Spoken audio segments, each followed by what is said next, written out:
So magandang umaga, tanghali, gabi mga man kung nasang parte ka man ng mundo. Dito sa amin ngayon ay 11 AM ng Monday at wala tayong pasok ngayon. So maghahanap tayo ng pagkakaabalahan natin kasi usually Mondays through Fridays may pasok kami ni Mika at naka-work from home kami parehas and si Mama tinutulungan kami asikasuhin yung mga bata. So hindi ko alam anong gagawin natin para natin umpisahan yung araw. So naisip ko magluto na lang muna tayo ng almusal para sa lahat. Let's go, samahan niyo ako.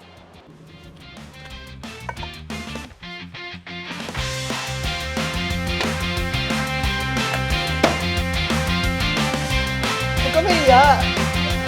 Eh, tignan mo naman yan, man. Ang sarap ng tosino natin.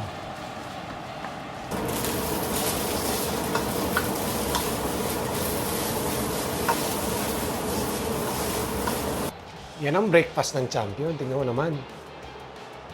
Nauna nang kumain to.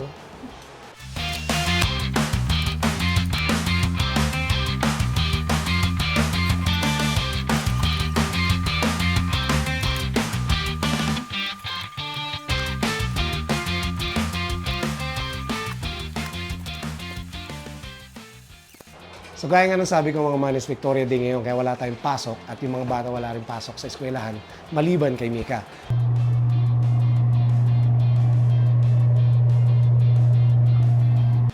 Storboy natin saglit yung nagtatrabaho na. Ang sarap ng walang trabaho. Sana ulit trabaho lahat, walang trabaho. So yun man, tambay pala muna tayo saglit dito sa likod habang iniisip natin kung ano susunod natin gagawin. And kanina pala pagtas kumain, nahinto tayo saglit dahil tumawag sa atin si Lelepoy kasi nagpapatulong siya doon about sa company na tinatayo nila sa pagsiset up ng payment or whatnot. So ayun, medyo after 30 minutes siguro tapos na rin naman kami. So kanina pala man pinaplano ko sanang pumunta doon sa campground na lagi namin pinupuntahan para pakita sa inyo kasi alam ko bukas na rin sila ngayon. Kaso medyo tinamad na ako ng konti at si Mika nagpapasama mamaya sa mall at may bibilin siya.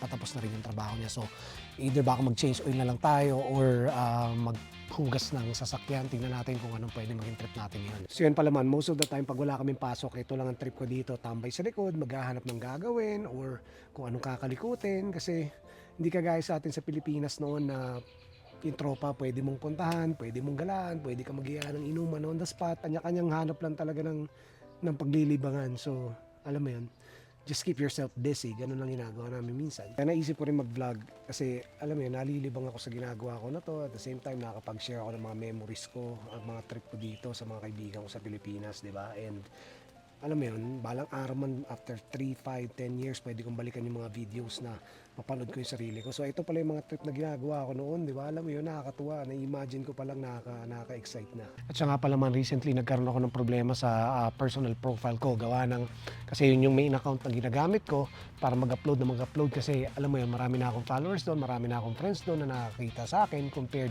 doon sa Facebook page na ginawa ko. Kaso recently nagkaroon ako ng problema doon at nakatali kasi siya sa Pilipinas. Kaya kumontak ako sa Meta kung pwede ko ipapalit sa Canada location para ma-update ko yung taxation ko and all that. Kaso hindi pa rin nila natatapos at hindi pa rin nila nagagawa. So hindi ko alam kung gagawa ako ng panibagong account na may panibagong page na nakatie-up na sa Canada or whatnot para ma-resolve yun. Kaya nga pala doon man, yung mga pera na naipon ko sa mga videos ko, hindi ko ma-withdraw kasi hindi pa naayos ni Meta and ewan ko hanggang kailan nila gagawin yun kasi nakailang follow-up na rin ako, sinasabi nila, tinatrabaho nila. So, hindi ko alam kung mag-uumpisa ako ng panibagong account, panibagong page para ulitin lang. Kaso, alam niyo naman man, ang hirap mag-ipon ng tao, ang hirap mag-ipon ng followers na magsasubscribe sa'yo. So, hindi ko alam. Pero siguro man kung wala na talagang chance, no choice tayo, gagawa na lang ako ng panibagong account and mag-start over na lang siguro. Tiyaga na lang ipon hanggang ma-monetize ka ulit, di ba? So, wala man tayo magagawa eh. Kaya pa ang panahon ngayon man, no? Ganda. Ganda ng ulap. Medyo maambon-ambon kanina, pero ganda. Tamo nag-umpisa na rin tumubo yung mga dahon-dahon ng mga puno at saka ng mga halaman. Kasi usually pagka winter, naglalagas yung mga yan. Tapos bumabalik ulit ng summer, lalo na yung mga perennials na mga halaman. Perennials, yung mga tinatawag na namamatay sila tuwing winter at nabubuhay sila during summer. Subukan natin kung kaya natin i-zoom yung mga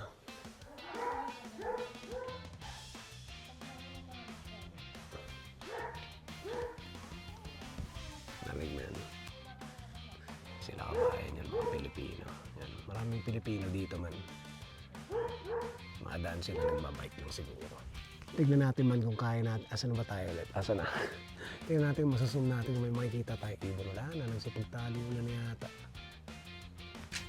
Silipin natin yung van natin sa harap man kasi alam ko nung nakaraan, malambot yung gulong nun, baka dumapa na. Kailangan kong ayusin. Yun na lang muna umpisa natin gawin trip, di ba? Dapa na nga siya man, tignan na sa kabila. Dapa na rin. So, hangin na natin sa ulit. So yun man, tapos na natin hanginan yung dalawang gulong. Yung pala yung dalawang malambot is yung mga nasa kaliwa. So, nanginan na natin and pag may oras tayo, baka ipacheck na natin yan kasi lagi na lang silang lumalambot and nakakainis na minsan, lalo na pagka aalis ka tapos pag check mo malambot, di ba? Nakaka-bad trip minsan.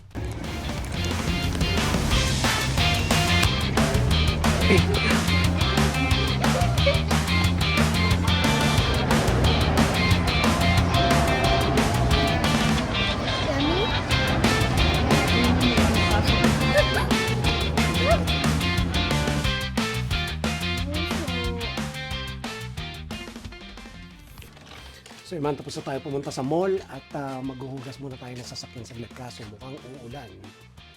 At hindi natin alam kung matutuloy ba tayo. May langit man. Hindi maganda to. Nanong ko si Siri, wala naman daw chance ng pag-ulan ngayon. So tuloy tayo sa paghuhugas. Let's go! So yun man, hugas muna tayo sa sasakyan. Mukhang makulimlim pero ayos lang yan, alam mo naman dito pabago-bago ng klima, so gas muna na sasakyan ni Mika at matagal na itong walang hugas-hugas. Pag-good shot ka muna sa asawa bago ka magpaalam ng uminom para sa next week. Saka man, simula na nag-winter, ngayon lang kami maghuhugas sa sasakyan, so imaginein mo, 6 na buwan yung winter. So may helper tayo ngayon. Hindi ka naman sinabi pangit pag ikaw yung naghugas. Sabi mo eh. Kuha ka ng brush, maganda may brush para mabrush mo yung sabon. Ay, sabon, gago.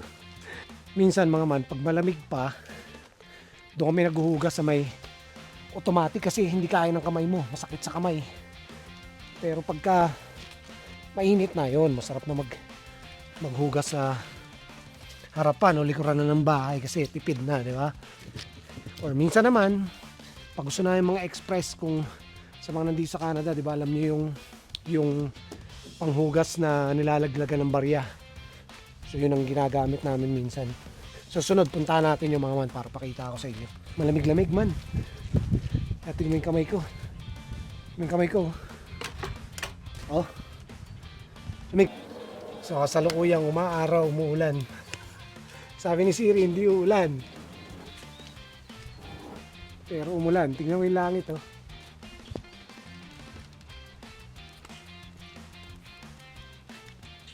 Okay, tuloy. Bagal naman ang tagahugas ko. Ito pa, oh. Gaso mo dito. Gaso mo maigi. Pati yung sa mga grill, ayun, oh. Tama man, napakagaling. Kanina lang, umuulan. So, ilang minuto lumipas. Tirik naman yung araw. Oh. So, yun man, punasan na natin saglit ng maganda ng mga pusa dito man. Speaking of, tama mukha ni Garfield, pag-alagala lang siya sa may gilid ng bahay. Oh. Kaso hindi mo pwedeng huli niyan basta-basta. Yari kasi may-ari pag hinanap yan.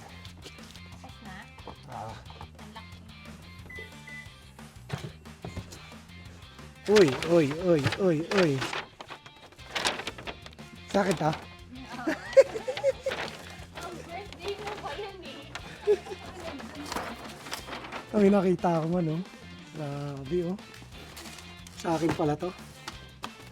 Tignan natin mamaya. Nakakatuwa, may sorpresa pa. Thank you, please. Sa birthday mo pa yan eh. Thank you. So yun, thank you, ma. Hindi ko na-expect, naghuhugas lang ako kanina doon sa likod ng sasakyan eh. Sige, nasa likod. Naghuhugas lang ako kanina sa may... Totoo ko ng camera. So nagugas lang ako kanina sa likod ng sasakyan nang nakita ko to. Kaya pala sabi niya, punasan ko dahil loob ng compartment.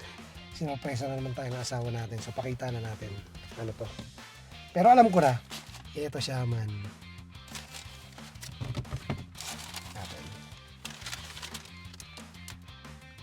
Air Jordan 1 Retro Low OG. Hindi tayo masyado mahilig sa sapatos pero putya napakaganda nito man. Sobrang ganda. Madadagdagan na naman yung mga sapatos na hindi natin gagamitin. Bibili na naman ako sa marketplace ng mga panlaro ko pero mga sapatos ko man hindi ko talaga nagagamit kasi pag bago hindi ko ginagamit lalo pa bigay ng asawa ko eh. So ewan ko kung magagamit natin. Pamorma pwede. Diba? Maraming salamat pala sa iyo pre kay Tyrone na kasabwat ni Mika sa pagbili nito. Thank you pare. Salamat sa iyo. So, Tsaka si Jen tinext ko. nga pala. Saka sa nag-iisang Tony Fowler ng Lethbridge, tahimik lang sa umpisa si Geneva, si Jen na asawa ni Tyrone. Thank you sa inyo mag-asawa. Maraming salamat. So, patay na natin to. Binuksan kasi natin pagpas natin magbukas eh. So yun mga man, tignan mo, alas 7 na ng gabi dito pero tirik pa rin ang araw sa amin dito sa Lethbridge. Kasi dito sa Canada, pag summer, mas mahaba ang araw kaysa sa gabi at saka minsan umaabot na dumidilim ng alas 9, alas 10 ng gabi. Kaya alam mo yun, marami kang oras makipaglaro sa mga bata kahit after work. Kaya saya, di ba? So yun mga man, maraming salamat sa patuloy na pagsuporta at panonood ng mga videos natin sa Facebook. And sana umpisahan nyo na rin panoorin yung mga videos natin na ina-upload sa YouTube mga man. So ngayon, patuloy lang sana tayong dumami, patuloy lang sanang dumami yung mga sumusuporta sa atin at manonood at magpa-follow sa atin at nang sa gayon, pag nag-umpisa na tayong kumita mga man, malay mo, tayo naman ang makatulong sa ibang taong tunay na nangangailangan. Hanggang sa muli mga man, mabuhay kayo, God bless, and stay healthy! Yeah!